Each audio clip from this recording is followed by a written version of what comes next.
Hello book lovers, कैसे हो आप लोग। आशा करता हूँ आप लोग बहुत ही ज़्यादा बढ़िया होंगे and welcome back to my YouTube channel. So आज जो किताब के बारे में मैं बुक रिव्यू करने वाला हूँ, ये किताब का नाम है under the I of a big bird. Author का नाम है हिरोमी कावाकाशी।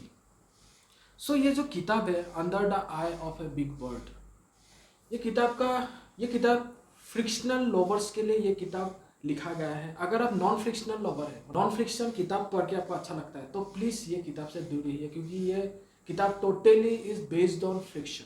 ये किताब में आपको साइनोजेनेसिस है ना, क्लोनिंग के बारे में, इसके बारे में आपको बताते हुए मिलेगा।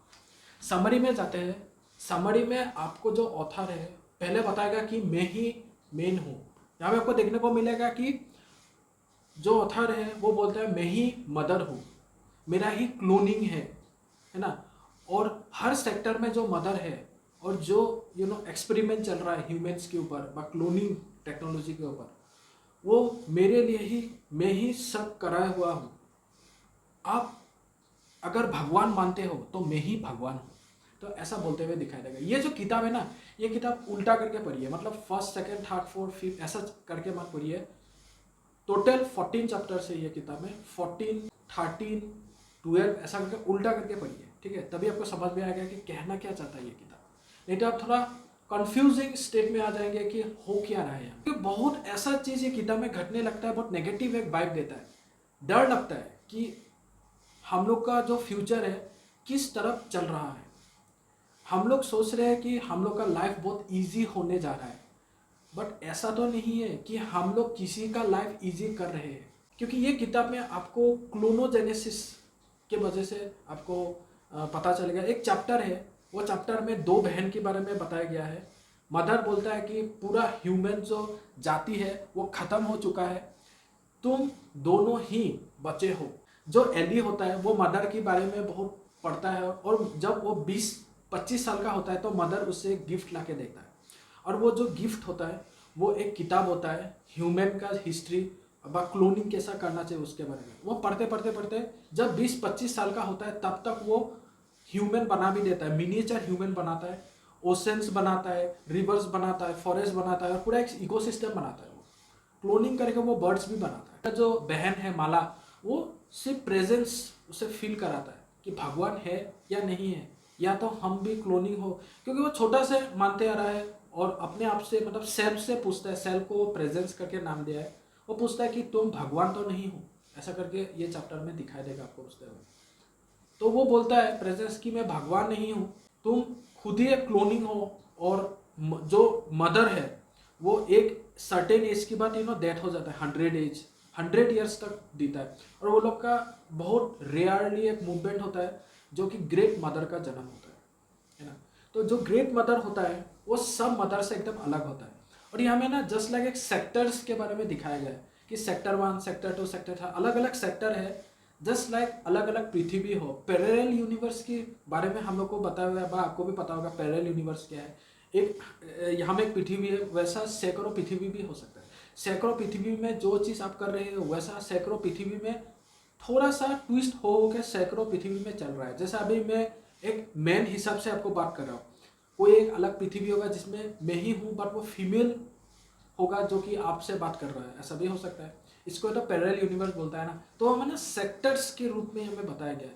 और हर एक सेक्टर्स में फैमिली होता है, और वो लोग का एक मेन होता है जो कि मदर होता है, जिसको मदर बोला गया है हमें। और वहाँ में एक वाचर्स होता है जो कि एक सेक्टर को पूरा वो रेख देख करते रहता है। और ये सेक्टर में जो फेमस जो वाचर्स होता है वो होता है इयान और जैकब। बहुत मतलब नामी धामी वाचर होता है। वाचर का काम क्या है कि अगर कोई इम्बेलेंसेस आता है तो वो इम्बेलेंस को देखना और उसको सुधार करना, है ना। क्योंकि कहीं ना कहीं सभी सेक्टर में कुछ ना कुछ एक्सपेरिमेंट चल ही रहा है ना। तो उसको देखना व उसको ठीक करना, ये सब काम है वाचर का। यहाँ में बहुत सारे स्टोरी माध्यम से बताया गया है। जैसे यहाँ में दो लड़की था और वो दोनों का मम्मी है बट पिता नहीं है। वो लोग मम्मी से पूछता है, वो बोलता है पिताजी जब मतलब यंग था तभी डेथ हो गया, ऐसा करके बोलता है। फिर वो लोग जब बड़ा होता है एंड एक ही साथ वो लोग आसपास में घर होता है and Saturday Sunday Monday Tuesday Wednesday Thursday ऐसे ही 3 दिन रियान उसके घर में जाता है और वो रियान के घर में आता है। माला एंड रियान करके एक स्टोरी आपको ये किताब में पढ़ने को मिलेगा। बाद में आपको पता चलेगा जब 25 साल हो जाता है, मतलब जब 20-25 साल के एज में कहीं ना कहीं से एक लड़का आता है वो लोग का जीवन में, क्योंकि हमें कोई लड़कों का नामो निशान नहीं, पता नहीं कहाँ से आता है लड़का। और उनका मदर भी होता है कि तुम लोग ब्रीडिंग करने के लिए बनाए हो। वो लोग फिर क्वेश्चन भी पूछता है रिया कि अगर मैं ब्रीडिंग ना करूँ तो क्या होगा।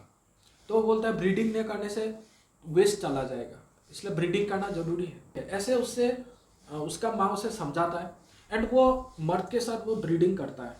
एट द एंड बाद में उन लोग को पता चलता है कि वो सेम फादर है, वो लोग का सेम आदमी से वो लोग ब्रीडिंग कर रहे हैं। तो रियान पूछता है कि वो मेरा पति है तो वो मेरा घर में रहना चाहिए, वो क्यों नहीं रहता है। तो मदर समझाता है कि एक बार ब्रीडिंग करने का बाद वो चला जाता है काम में, फिर जब नेक्स्ट टाइम जब ब्रीडिंग करने का टाइम आता है तब वो खुद ब खुद आएगा और तुमसे ब्रीड करेगा। ऐसा कर करके रियान से 6 बच्चा पैदा होता है और वो जो माला होता है उसे 7 बच्चा पैदा होता है। पहले तो वो लोग को पता नहीं होता है, बाद में लोग को पता चलता है कि वो लोग का जो मर्द है वो सेम ही है। क्योंकि अनफॉर्चुनेटली एक दिन वो लड़का होता है ब्रीडिंग करने के बाद प्लेग्राउंड में, जहाँ वो लोग छोटा में खेलता था प्लेग्राउंड, वहाँ में जाके ऐसा सोया हो रहा था, वहाँ में डेथ हो जाता है। तो मदर्स लोग आते हैं, गड्ढा खाता है और वहाँ में उसको दफना देता है। तब उसे पता चलता है कि वो लोग का हस्बैंड एक ही है। फिर वो लोग का जो लड़की होता है, रियान का लड़की और माला का जो पहला लड़की होता है वो बड़ा होता है। बड़ा होने से कहीं ना कहीं से और एक मिस्टीरियस तरीके से बंदा आता है वो लोग का जीवन में एंड देन वो भी बताना स्टार्ट कर देता है एंड वो लोग से ब्रीडिंग कर लेता है। तो इसमें से रियान को वो लड़का से थोड़ा प्यार टाइप हो जाता है, बट मम्मी स्ट्रिक्टली बताया वो लोग को कि एक बार अगर तुम लोग का हस्बैंड मर गया तो फिर तुम ब्रीडिंग नहीं कर सकते हो, लाइफ टाइम वैसे ही रहना पड़ेगा। तब अगेंस्ट द रूल वो जाके ब्रीड करता है। जब वो प्रेग्नेंट होता है तब उसका जो मम्मी होता है रियान का, उसे कमरे में बंद करके रख देता है। बाद में उससे एक लड़का जन्म होता है, मतलब 6 लड़की के बाद दूसरे मर्द से लड़का जन्म हुआ है ना। फिर जब वो रियान नेक्स्ट दिन आँख खोल के देखता है तो लड़का गायब। इससे वो बहुत ज़्यादा फ्रस्ट्रेटेड हो जाता है, अभी क्या करे, कुछ नहीं कर सकता है। फिर आपको दिखाई देता है कि सब लोग, बच्ची लोग बड़ा हो गया है, बच्ची लोग वो लोग पाल पोषण कर रहा है। पहले क्या होता था, जब वो लोग बच्चे जन्म किया तो वो लोग का जो मंडे ट्यूसडे वेडनेसडे जब रियान माला के घर में जाता था, थर्सडे फ्राइडे सैटरडे माला रियान के घर में आता था, है ना। ये जो लेन देन वाला सिस्टम है ना वो बंद हो गया था। अभी वो लोग बूढ़ा हो गया, वो लोग का एज भी हो गया, विंकल्स आ गया, तो वो लोग अभी आ जा रहा है, वो चाय पी रहा है। इतने में ये चैप्टर खत्म होता है, जो कि बहुत ज़्यादा डार्क है ये चैप्टर, है ना, मतलब बहुत ज़्यादा रूखा सूखा। और एक चैप्टर इंटरेस्टिंग आपको देखने को मिलेगा। वो चैप्टर में क्या होता है, एक डांस बार होता है जहाँ में डांस बार एक लड़की होता है, वो बार में डांस करने का काम करता है।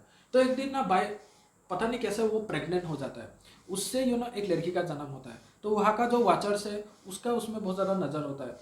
एज ए नॉर्मल सिटीजन जाके उससे बातचीत करता है, वो भी बोलता है कि ये लड़की जन्म हुआ। तो वो छोटा से सुपर नेचुरल पावर होता है, मतलब आदमी को हील करना, फ्यूचर को प्रिडिक्ट करना, ये सब करता है। इसलिए धीरे धीरे वो लोग का घर में आदमी का आना बहुत ज़्यादा बढ़ जाता है।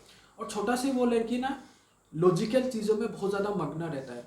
जैसे वो लोग का स्कूल में ना डिस्कशन होता है, कोई भी टॉपिक डिस्कशन, वो बोलता है ये मेरा सबसे हेट सब्जेक्ट है ना। शायद उसका नाम ग्रिफिन होता है, कायला से ग्रिफिन ऐसा कुछ मिलेगा, आप जब किताब पढ़ोगे तो आपको पता चलेगा।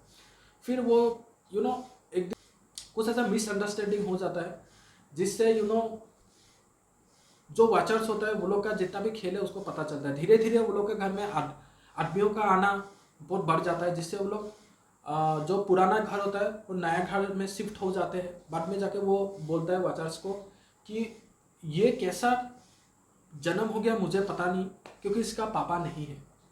मतलब मिस्टीरियस तरीके से वो जन्म हो गया। और वो जो लड़की था वो था म्यूटेंट, मतलब वाचर्स और ह्यूमंस। तो यहाँ में आपको पता चलेगा बाद में जाकर कि कभी कभी जो वाचर्स होता है जिसके पास शक्तियाँ है, अपूर्व शक्तियाँ, वो म्यूटेंट्स के साथ इनब्रीडिंग कर लेते हैं, जो कि इलीगल है ना। तो इससे ऐसा सुपरनेचुरल जो म्यूटेशंस पैदा होता है। तो इसके बारे में भी आपको ये किताब में पढ़ने को मिलेगा। तो ऐसा कर करके बहुत अजीबोगरीब चैप्टर्स है यहाँ में। मतलब किसी का डेथ हो गया, डेथ होने के बाद उसे जला दिया, जलाने के बाद उसके राख को लेके गया बहुत सैड तरीके से, एंड बाद में जाके उसको बहा दिया। एक होता है नार्सिसी करके एक स्टोरी है यहाँ में, वो ना खुद से ही प्यार करता है, वो सेल्फ ऑब्सेस्ड है। तो वो खुद से प्यार करना, खुद ही नापॉलिश लगाता है, आईना में बहुत बार देखते रहता है। ऐसा अजीबोगरीब आपको स्टोरी देखने को मिलेगा यहाँ में। और बाद में जाके आपको जो खुलासा होगा कि मैं ही भगवान हूँ ऐसा करके, जो कि बहुत आर यू गॉड ऐसा करके एक चैप्टर एकदम लास्ट में मिलेगा। इसलिए मैं बोल रहा हूँ सबसे लास्ट वाला चैप्टर सबसे पहले पढ़िए, तो आपको समझ में आएगा कि कहना क्या चाहता है। तो ये जो चैप्टर है ये क्लोनिंग के ऊपर है, इनब्रीडिंग के ऊपर है, बायो इंजीनियरिंग के ऊपर ये चैप्टर है, जो कि साइंस फिक्शन किताब है ना। तो इसके ऊपर मिलेगा। अगर आप साइंस फिक्शन से किताब क्लोनिंग के बारे में आपको, भाई एक सिनेमा है जिसका नाम था आइलैंड, वो अगर आप देखोगे मार के देखिए आइलैंड करके, वहाँ में भी क्लोनिंग वाला सिस्टम है। तो वैसे ही मुझे ये किताब को पढ़ के वैसे ही लगा कि वो जो मूवी है वो मूवी में देख रहा हूँ, वैसा मेरे को अनुभव हुआ, पता नहीं इसका। सो डैम श्योर ये किताब आप पढ़िए, वन टाइम पढ़ना है ये किताब। बट यस, ये किताब जो बिगिनर्स है वो लोग के लिए मैं रिकमेंड नहीं कर रहा हूँ, इंटरमीडिएट एंड एडवांस लोग के लिए मतलब रिकमेंड कर रहा हूँ, क्योंकि ये किताब ना बहुत ज़्यादा डिस्टर्बिंग है। हम लोग ह्यूमंस है ना, हम लोग को भी डर लगता है एक समय में आके, है ना। हम लोग कोई भी आप ऐसा विश नहीं करेंगे कि ठीक है मैं मर जाता हूँ। हम लोग का जो हेल्थ है वो अच्छा रहे, चारों तरफ हंसे, हम लोग हरदम हंसी रहे, हम लोग का जो डिजीज ना हो, वैसा करके हम लोग हरदम प्रे करते हैं ना। बट ये जो किताब है ना उल्टा है, मतलब हम लोग को मार डालेगा, हम लोग का जो फ्यूचर है बहुत डार्क है, वैसा करके कुछ प्रिडिक्ट होता है। इसलिए जो नया है ना उसको मैं रिकमेंड नहीं करूँगा। पेजेस को बोलो तो 288 पेजेस का है।